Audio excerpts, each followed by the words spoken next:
Lesson number 25 exercise 3.6 question number 27 and 30 को solve करते हैं। ये दोनों क्वेश्चन एग्जाम के पॉइंट ऑफ व्यू से बहुत इंपॉर्टेंट हैं। अच्छा ये देखें कि ये हमारे पास तरह से है, तो ऐसा करते हैं कि इसको रैशनलाइज कर लेते हैं। लेट इसको आई का नाम दे दें।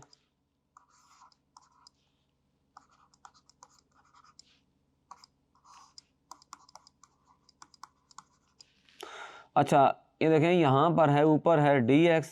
अच्छा इसको रैशनलाइज कर लेते हैं।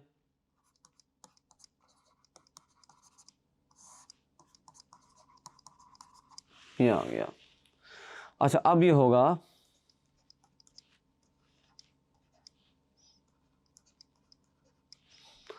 अच्छा ये dx है,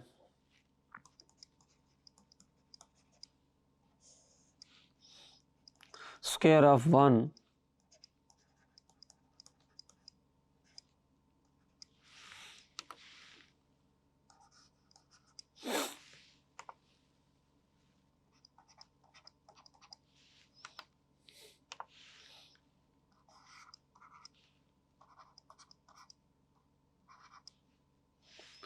ऊपर बनेगा 1 minus sine x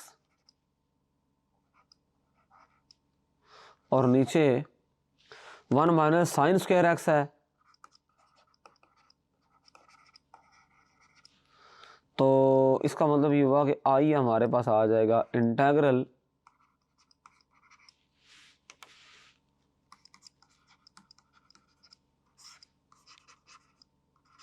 cos square x dx। अच्छा इसको अलग अलग कर देते हैं।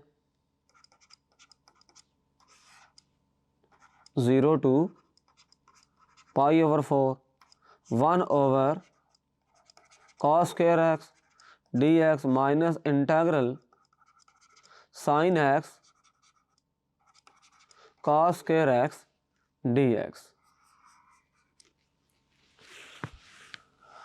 अच्छा एक और बात यह है कि हम ये बात जानते हैं 1 over cos स्क्वायर एक्स जो होता है वो होता है सीकेंड स्क्वायर एक्स, और देखें साइन एक्स ओवर, अगर इसको इस तरह ब्रेक कर दिया जाए cos x 1 over cos x आ जाए तो ये चीज़ तो बन जाएगी tan x और ये होता है सीकेंड x। तो इसको लिखा जा सकता है tan x सीकेंड x। तो इसका जो आंसर आएगा वो आएगा बहरहाल सीकेंड x tan x, और इसका जो आंसर आएगा वो आएगा सीकेंड स्क्वायर x। तो इसको हल कर लेते हैं। 0 to π/4 इसका आंसर आ गया सीकेंड स्क्वायर x dx और minus integral सीकेंड x tan x और बाहर dx।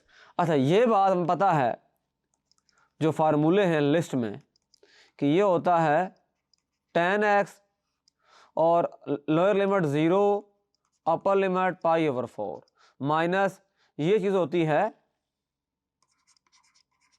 सीकेंड x और 0 से π/4 0 से π/4।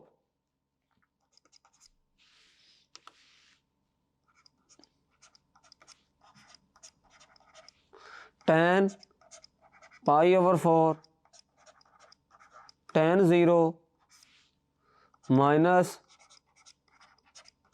सीकेंड π/4 सीकेंड 0। तो I is equal to tan π/4 यानी tan 45 डिग्री पे होता है 1 और tan 0 पे 0 होता है, और सीकेंड जो π/4 है वो होता है √2 और सीकेंड 0 पे 1 होता है। तो 1 माइनस √2 प्लस 1 तो आई आ जाएगा 2 माइनस √2। तो ये इसका आंसर आ गया। अच्छा, ये सवाल है, ये काफ़ी इम्पोर्टेंट भी है और टेक्निकल भी है। तो इसको ऐसा करेंगे, ये देखें, ये cos x है, ये cos x है, ये sin x है।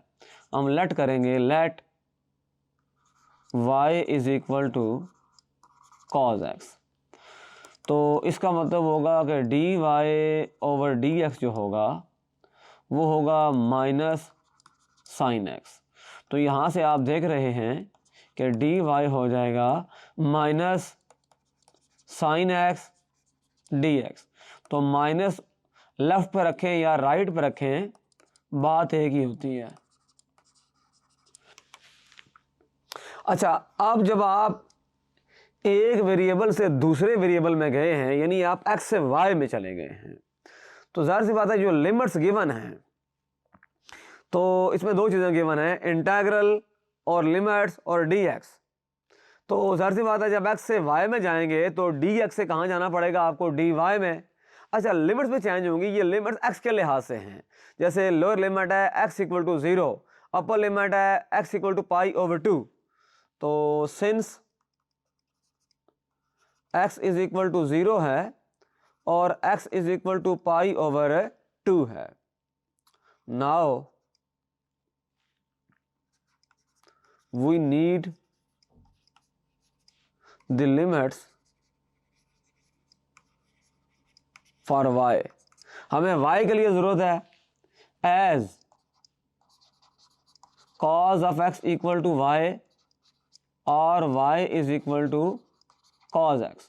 Put x equal to 0 lower limit, cos 0 क्या होता है 1, cos 0 हमेशा 1 होता है। Put x equal to pi over 2,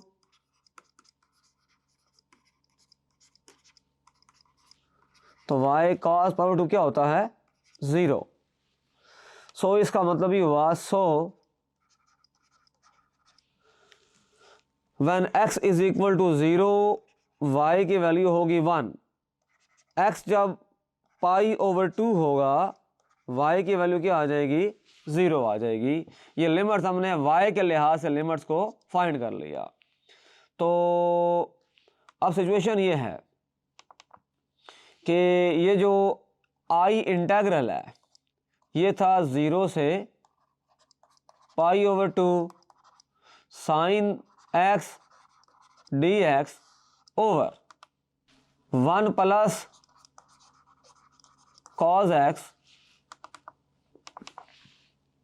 into 2 plus cos x।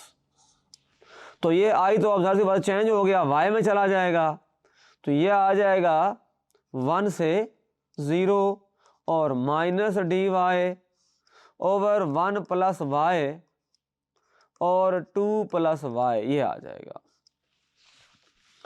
तो इसको अगर मैं इस तरह लिखना चाहूं, i is equal to minus integral 1 से 0 d y 1 plus y 2 plus Y.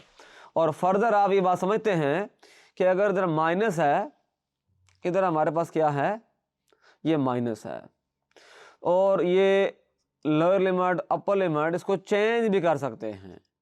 Minus ख़त्म हो जाएगा, 0 नीचे आ जाएगा, 1 ऊपर चला जाएगा, 1 ओवर ये रह गया y प्लस 1, ये रह गया y प्लस 2, और इधर क्या है डी वाई। अब ज़रा गौर किया जाए तो ये बहरहाल हमारे पास है पार्शियल फ्रैक्शंस के जरिए रिजॉल्व हो सकते हैं। नाउ कंसिडर, अच्छा इसको स्टेप वाइज कर लिया जाए तब भी कोई इशू नहीं है।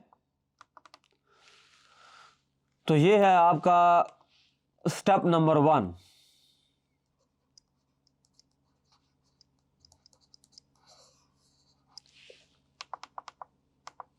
क्वेश्चन को स्टेप्स में डिवाइड कर लिया जाए तो उनको सॉल्व करना आसान होता है।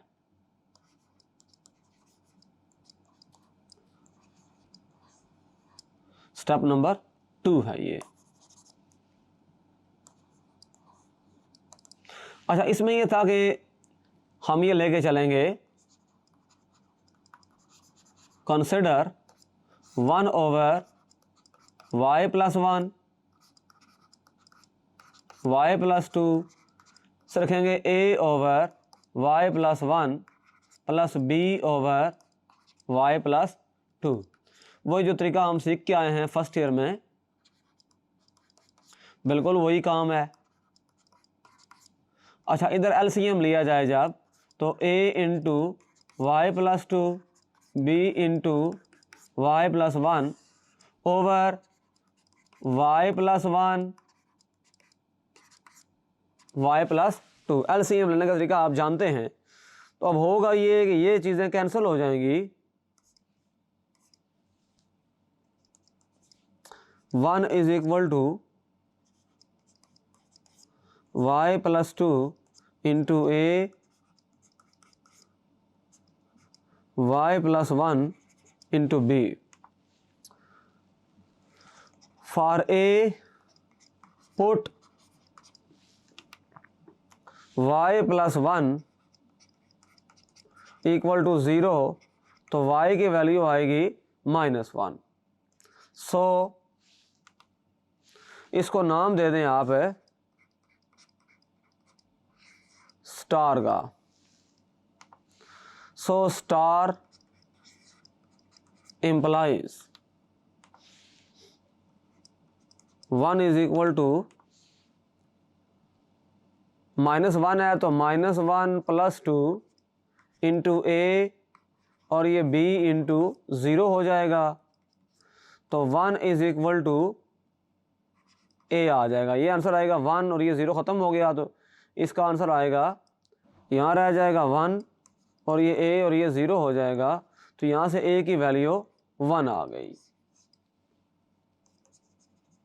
For b put y+2 equal to 0, तो y की वैल्यू क्या होनी चाहिए फिर यहाँ से -2। तो star implies 1 is equal to 0 into a plus -2 + 1 into b। 1 is equal to 0 plus यहाँ पर -1 इंटू b आ जाएगा और 1 हो जाएगा -b और b की वैल्यू आ जाएगी -1। सो हम ये बात यहाँ पर कह सकते हैं कि 1/y+1 y+2 is equal to 1/y+1 और यहाँ पर -1/y+2 आ गया। अब परफॉर्म करेंगे step number 3।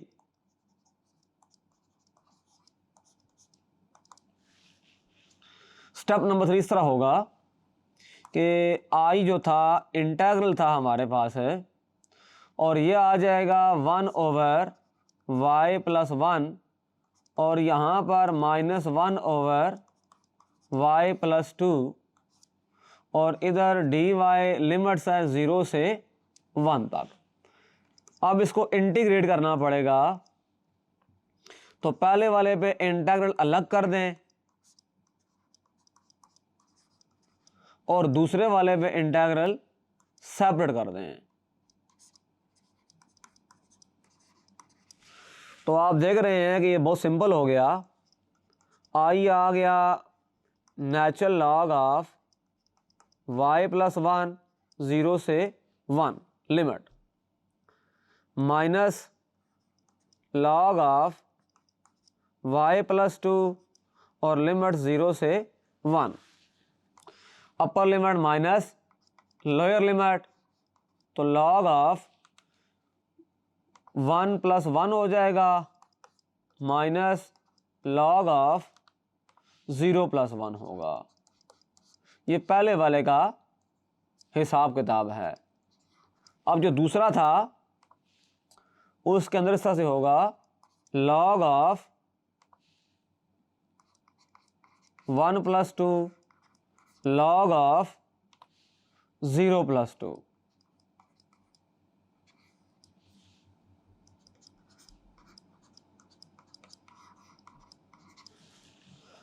log of 2 minus log of 1 minus log of 3 log of 2। तो सिचुएशन ये है, आई आ जाएगा log of 2 log of 1 log of 3 log of 2।